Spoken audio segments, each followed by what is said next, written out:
தமிழகம் முழுவதும் இன்று காணும் பொங்கல் கொண்டாட்டம். குடும்பத்தினர் உறவினர்களை நேரில் சந்தித்து வாழ்த்து பெறும் திருநாள்.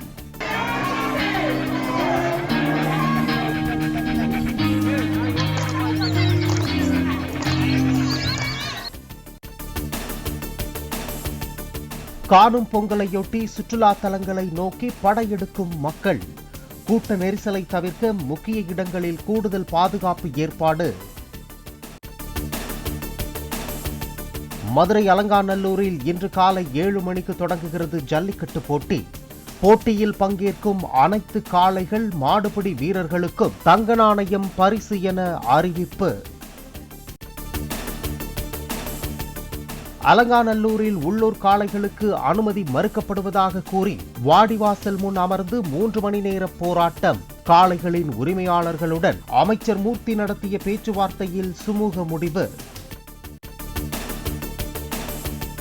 பாலமேடு ஜல்லிக்கட்டு போட்டியில் 14 காளைகளை அடக்கிய முதலிடம் பிடித்த பார்த்திபனுக்கு பரிசாக கார் வழங்கப்பட்டது. 12 காளைகளை பிடித்து 2ஆம் இடத்தை பிடித்த மஞ்சம்பட்டியைச் சேர்ந்த துளசிக்கு பைக் பரிசு. சிறந்த காளைக்கான டிராக்டர் பரிசை பெற்றார் விஜயா தங்கபாண்டி. 2ஆம் இடத்தை பிடித்த காளையின் உரிமையாளரான சின்னப்பட்டியைச் சேர்ந்த கார்த்திக்கிற்கு கன்றுடன் கூடிய பசு பரிசு. பாலமேடு ஜல்லிக்கட்டில் சுழன்றடித்து வீரர்களை மிரட்டிய காளை. வீறு கொண்டு காளை பாய்ந்ததால் நாலாபுரமும் சிதறி ஓடிய வீரர்கள். பாலமேடு ஜல்லிக்கட்டில் திமிலின் மீது கை வைத்த வீரரை கொம்பால் தூக்கி பறக்கவிட்ட காளை.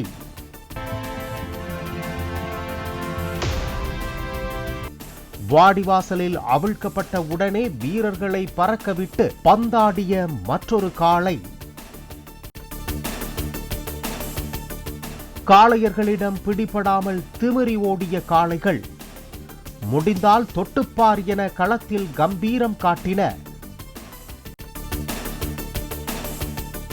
மதுரை பாலமேட்டில் ஜல்லிக்கட்டு காளைகளை உரிமையாளர்கள் பிடிக்கும் இடத்தில் போலீசார் இளைஞர்கள் இடையே மோதல். இடையூறாக கூடி நின்றவர்களை போலீசார் தாக்கியதாக கூறப்படும் நிலையில் இளைஞர்கள் சிலர் கற்களை வீசியதால் பரபரப்பு.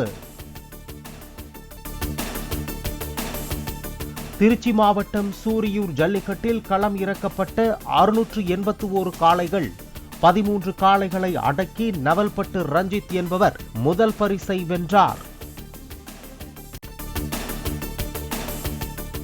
நெல்லை மாவட்டம் ராதாபுரத்தை அடுத்த சீலாத்திக்குளம் கிராமத்தில் கணவன் மனைவி இருவரும் வாயால் பந்தை கவ்விச் செல்லும் வினோத போட்டி. கணவன் மனைவிக்கு இடையேயான பொறுமையை நிரூபிக்கும் வகையில் நடத்தப்பட்ட போட்டியில் ஆர்வமாக பங்கேற்ற ஜோடிகள். காஞ்சிபுரம் மாவட்டம் குன்னம் ஊராட்சியில் மனைவியை தூக்கிக் கொண்டு ஓடும் போட்டியில் தடுக்கி விழுந்த கணவர்கள். மனைவியை தூக்கிக் கொண்டு நிதானமாக சென்றவர்கள் பரிசை தட்டிச் சென்றனர். மதுரை அவனியாபுரம் ஜல்லிக்கட்டில் காளை பாய்ந்து உயிரிழந்த விளாங்குடி நவீன்குமார் குடும்பத்திற்கு 3 லட்சம் ரூபாய் நிவாரணம். முதலமைச்சர் மு.க. ஸ்டாலின் அறிவிப்பு. காணும் பொங்கலை முன்னிட்டு சென்னையில் கூடுதலாக 500 சிறப்பு பேருந்துகளை இயக்க நடவடிக்கை. மாமல்லபுரம், கோவளம், வண்டலூர் உயிரியல் பூங்கா, கிண்டி சிறுவர் பூங்கா, மெரினா கடற்கரைக்கு பேருந்துகள் இயக்கப்பட உள்ளதாக தகவல். சென்னை ஐஐடியில் PhD பயிலும் மாணவியிடம் பாலியல் சீண்டல். பேக்கரியில் பணியாற்றும் உத்தரப்பிரதேசத்தைச் சேர்ந்த இளைஞர் கைது. ஐஐடி மாணவியிடம் சீண்டலில் ஈடுபட்ட நபருக்கும் ஐஐடிக்கும் எந்த தொடர்பும் இல்லை. கைது செய்யப்பட்ட நபர் வளாகத்திற்கு வெளியே உள்ள பேக்கரி ஊழியர் என்றும் விளக்கம். ஈரோடு கிழக்கு தொகுதி இடைத்தேர்தலுக்கான வாக்கு சேகரிப்பில் திமுகவினர் தீவிரம். வேட்பாளர் சந்திரகுமாருக்கு ஆதரவாக வீடு வீடாக சென்று வாக்கு சேகரித்தனர். காணும் பொங்கலை முன்னிட்டு வியாழன் மற்றும் வெள்ளிக்கிழமைகளில் படகு போக்குவரத்து சேவைக்கான நேரம் நீட்டிப்பு. காலை 6 மணி முதல் மாலை 6 மணி வரை இடைவேளையின்றி படகுகள் இயக்கப்படும் என பூம்புகார் கப்பல் போக்குவரத்து கழகம் அறிவிப்பு. பிரபல ரவுடி பாம் சரவணன் ஆந்திர தமிழக எல்லையில் துப்பாக்கி முனையில் கைது. சென்னை பெருநகர காவல்துறையின் ரவுடிகள் ஒழிப்பு பிரிவு போலீசார் நடவடிக்கை. விண்வெளியிலும் ஆழ்கடலிலும் தனது வல்லமையை இந்தியா அதிகரித்துள்ளதாக பிரதமர் மோடி பெருமிதம். கடலில் 6000 மீட்டர் ஆழம் சென்று ஆராயும் சமுத்திரயான் திட்டம் நாட்டின் வலிமையை மேலும் அதிகரிக்கும் என்றும் அறிவிப்பு. புனேவில் நடைபெற்ற ராணுவ தின அணிவகுப்பில் ரோபோ நாய் படைப்பிரிவை காட்சிப்படுத்தியது ராணுவம். பாதுகாப்பு படையின் வலிமையை பறைசாற்றும் விதமாக நடைபெற்றது கம்பீர அணிவகுப்பு. மகா கும்பமேளாவில் வழிகாட்டவும் தொலைந்தவர்களை கண்டுபிடிக்கவும் QR கோடு அறிமுகம். நகரில் உள்ள 50,000 மின்கம்பங்களில் ஒட்டப்பட்டுள்ள QR கோடு. டெல்லி சட்டப்பேரவை தேர்தலில் காங்கிரஸ் கட்சியை கைவிட்ட இந்தியா கூட்டணி கட்சிகள். ஆம் ஆத்மிக்கு ஆதரவளிப்பதாக சமாஜ்வாதியை தொடர்ந்து திரிணாமுல் காங்கிரஸ் கட்சியும் அறிவிப்பு. லட்சத்தீவு அருகே நடுக்கடலில் 54 பயணிகளுடன் தத்தளித்த படகை மீட்டது இந்திய கடலோர காவல்படை. கவரட்டியில் சுகேலிபர் தீவுக்கு சென்ற படகில் இருந்து 23 குழந்தைகள் 22 மகளிரும் பத்திரமாக மீட்கப்பட்டனர். ஒரே நாளில் நிலவுக்கு 2 விண்கலங்களை அனுப்பியது ஸ்பேஸ் எக்ஸ் நிறுவனம்.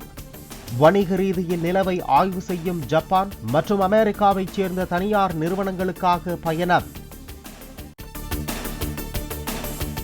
விருது பெற்றுவிட்டு ஸ்லோவோக்கியா அதிபருக்கு கைகுலுக்க மறுத்து அவமதித்த கணித மாணவர்.